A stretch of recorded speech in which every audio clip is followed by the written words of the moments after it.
ry havana malala rehetra amin'ny tompo tanterahin'ny tompo amintsika izao tsodrano izay tononona amin'ny anaran'izao.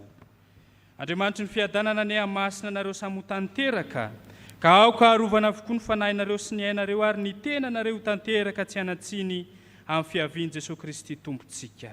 Mitay anareo ny tompo ka miaro anareo, mampamirapiratra ny tavana aminareo ny tompo ka mamindra fo aminareo, manandratra ny tavana aminareo ny tompo ka manome anareo ny fiadanana. Amen. Petraka isika mivavaka mangina.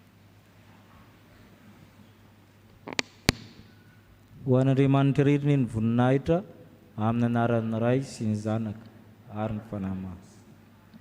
Toy izao ny voatsiketry tonga dia mivoaka fa avy aty zany zay ny mivoaka dia kopakopa tanina ho anareo, ka ny mivoaka manaraka dia le amin'ny W voalohany dia mankany asaina zany ny mpitandrina mivady zany andalo aty akaikinareo zany miraranareo tratran'ny raha pitso.